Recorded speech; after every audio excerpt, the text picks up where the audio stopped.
Et bonjour tout le monde. Alors, comment vous dire que on est parti pour un bon 15 jours, si c'est pas plus, chez nous. Alors du coup, moi j'ai énormément de trucs à faire. Aujourd'hui, je pense que dans la vidéo, on va finir la fourche d'un ZZR. Là, j'ai déjà commencé, donc comme ça vous allez voir. Donc finir la vidange de la fourche d'un ZZR en 100. Ensuite, je remonte vite fait les carénages. Et pour finir, il faut que je passe à la peinture des pièces de Ride My Dream, la peinture d'un réservoir de phaser phase 2 pour ma phaser, et éventuellement, si j'ai le temps, je pense que j'aurai le temps, enfin on verra, un petit réglage de carburation sur celle-là parce que ça fait un bout de temps que je ne l'ai pas fait, donc la synchro ça lui fera du bien. Et ah oui, j'ai un casque Scorpion à peindre en noir mat aussi, donc voilà. Je vais essayer de vous faire des vidéos assez régulièrement, je pense que là on devrait avoir le temps, et puis comme ça vous aurez du contenu à regarder un petit peu. Vous savez quoi? Moi j'ai commencé déjà, attendez, je vous montre. Hier j'ai commencé, hop là, par restaurer ma plancha. Ça va faire des saucisses là au soleil. Oh. Moi bloqué 15 jours à la maison, je peux vous dire que j'ai des trucs à faire, hein, mais alors par-dessus la tête. Et puis au fait, on représente Phaser Club France hein, quand même. Donc ça c'est un groupe, pour tous ceux qui ne le savent pas, en fait c'est un groupe que j'ai créé il y a quelques années, qui a pris énormément d'ampleur. Du coup maintenant il y a énormément de monde dessus. Vous savez quoi? Je vais vous montrer la Phaser au soleil. Oh là, oh ce bleu.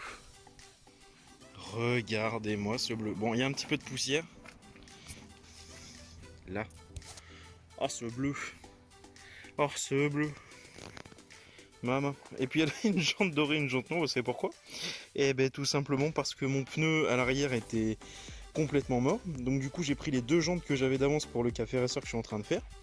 Et à l'avant, vu que mon pneu est bientôt mort aussi, je vais sûrement revenir sur une jante noire.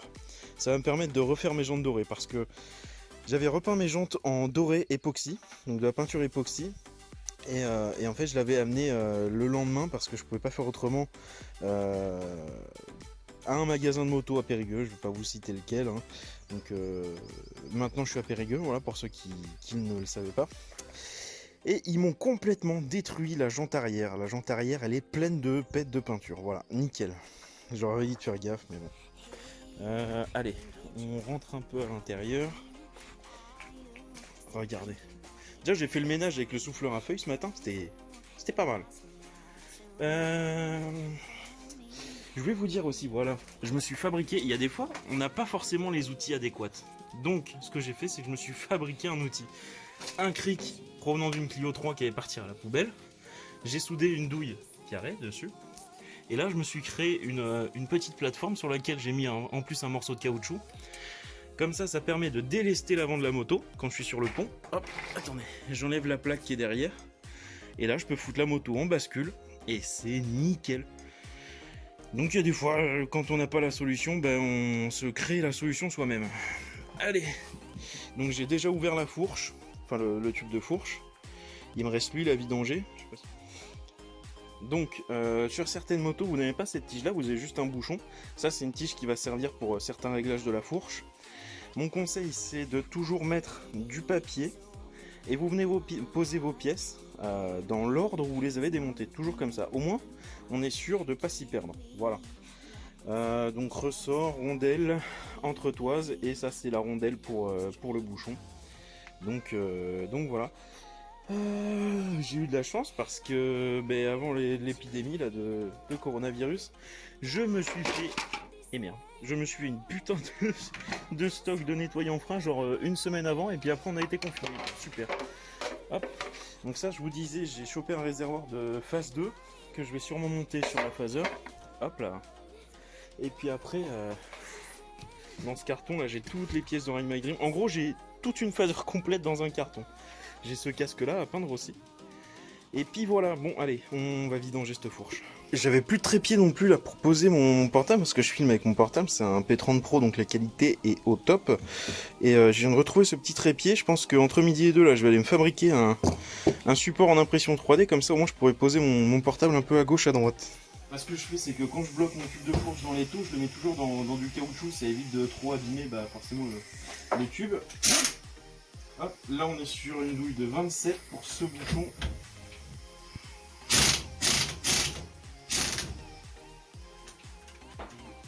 Maintenant, en fait, le plus dur c'est toujours de débloquer le bouchon parce que il est toujours hyper comprimé par le ressort. Après on peut le finir à la main. Voilà. Et maintenant, alors un peu de papier. Comme je disais, on essuie toujours les pièces. C'est vite d'en foutre partout déjà. Et puis c'est vite de remettre de la vieille huile. Je vais déboucher ça. Et puis c'est vite de remettre de la vieille huile dans la fourche. Et puis j'ai trouvé un meilleur trépied encore, c'est ma chérie. Comme ça, au moins vous aurez des bonnes images. Alors, on rerange dans le même ordre. Là, vous regardez que les pièces soient toujours en bon état. Hein. Bon, moi ici j'ai du bol, tout va bien. Là. Voilà. Ensuite le ressort, par contre ça faut que je prenne du papier d'avance.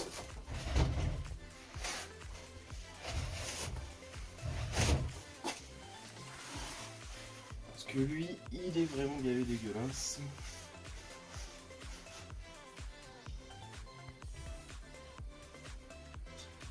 Ah non, il y a la rondelle entre les deux, là. Et puis bon, ma foi, nous après, on va aller manger, très pas mal. Et après manger, je vais repeindre aussi les fourreaux. Parce que regardez, ils sont abîmés. Et merde. Du coup, ce sera peinture noire mat. Enfin, peinture noire vernis mat. Histoire de revenir sur un truc un peu comme d'origine.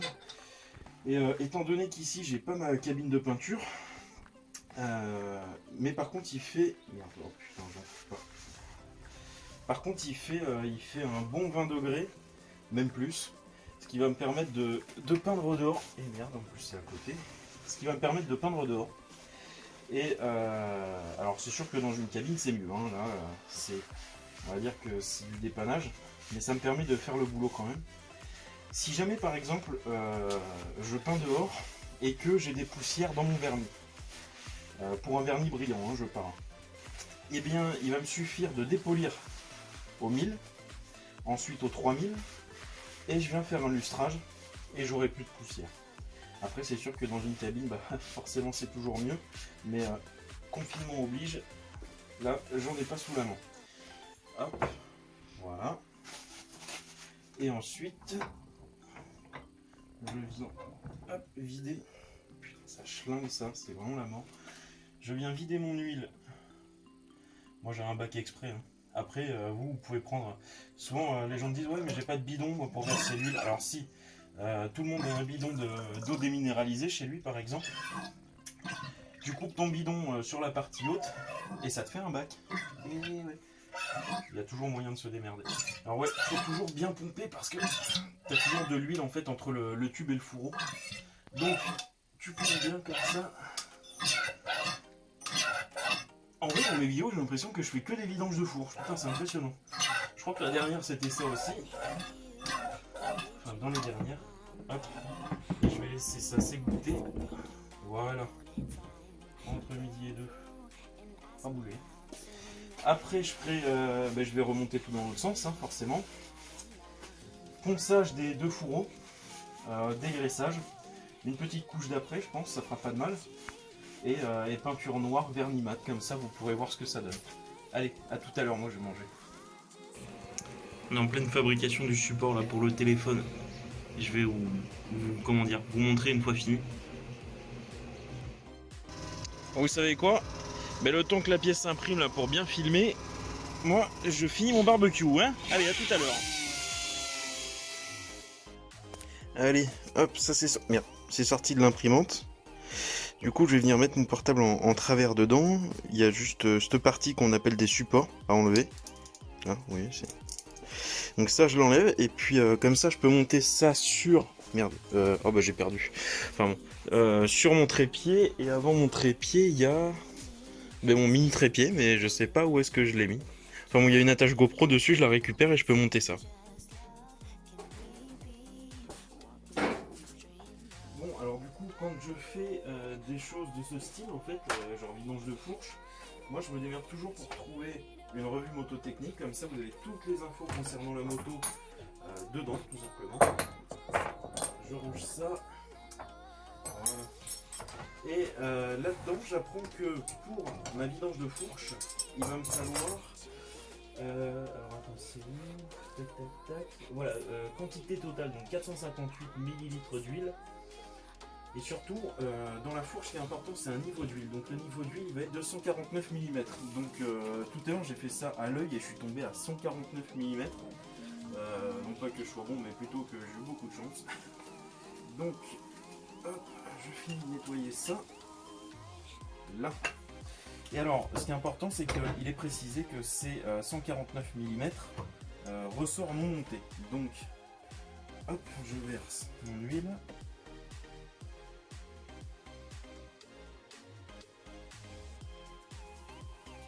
Là, il va m'en rester un tout petit peu parce que j'avais encore 500 et quelques millilitres.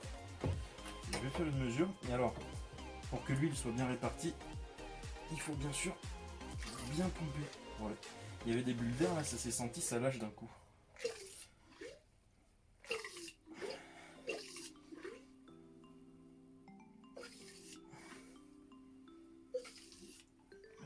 vais essuyer ça aussi. Bon voilà, du coup en fait je fais ces vidéos là en ce moment parce que je pense que certains peuvent peut-être pas sortir de chez eux ou enfin je veux dire n'ont pas de jardin, un truc comme ça. Et moi vu que j'ai la chance d'avoir beaucoup d'espace chez moi et beaucoup de choses à faire d'ailleurs. Et comme ça je peux vous en faire profiter. Bon, dans un premier temps, hop je dégraisse. Là parce que tout est gras, dégueulasse. Donc ça me permet voilà de revenir jusqu'à la peinture. C'est un dégraissant de carrosserie qu'on peut trouver chez n'importe quel fournisseur de composants de peinture. Et du coup moi ce que je vais faire c'est que je vais venir le poncer avec du grain 400 sur ma ponceuse excentrique et ensuite bon, pour aller dans les petits recoins je finirai à la main avec mon papier à poncer usagé.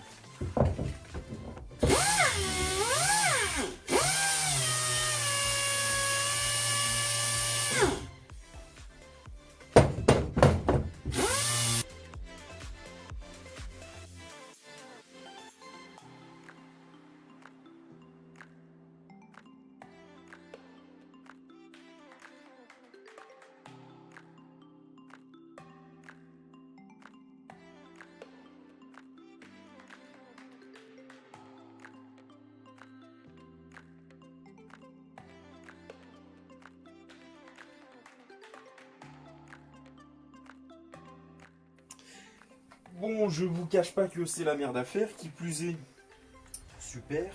Bon, maintenant que tout est poncé, qu'est-ce que je voulais dire? Oui, j'ai un casque à préparer aussi. Ah putain, c'est mal poncé. J'ai un Scorpion Exo là, à repeindre en noir mat aussi. Donc, je vais mettre ça de côté. Voilà, c'est là où je veux en venir. Je vais mettre ça de côté et je vais venir préparer mon casque. Bon, clairement c'est baisé pour peindre aujourd'hui parce qu'il est 5h20. Ouais. Oui, 5h20. La température est trop redescendue. Je pense qu'on doit être pile aux 20 degrés, pas plus, pas moins. Donc bon, c'est pas top. Moi, ça m'enchante pas. J'aimerais qu'il fasse plus de 20 degrés pour peindre. Alors, très chiant de masquer un casque. Très chiant. Je vais y passer un petit coup de ponçage, un coup de 500, vraiment très léger, juste pour créer une accroche. Je veux pas atteindre la coque du casque, c'est vraiment pas mon but. Alors pour tous ceux qui crient au scandale de repeindre un casque, alors renseignez-vous du pourquoi ça a été interdit et pourquoi ça ne l'est plus forcément aujourd'hui. Alors un indice de réponse, il y a un certain temps on utilisait des peintures au plomb qui étaient encore assez répandues très dernièrement. Et donc ça au scanner c'était vraiment très mauvais. Mais à l'heure actuelle on utilise des peintures à l'eau.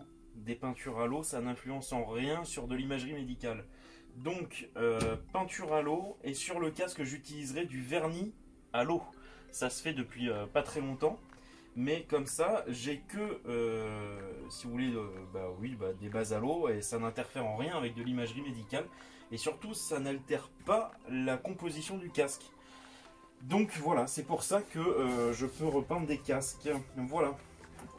Qu'est-ce que je voulais dire? Oui, alors ponçage au 500 de façon à vraiment juste créer une accroche et pas du tout abîmer le plastique. Voilà, création d'une accroche.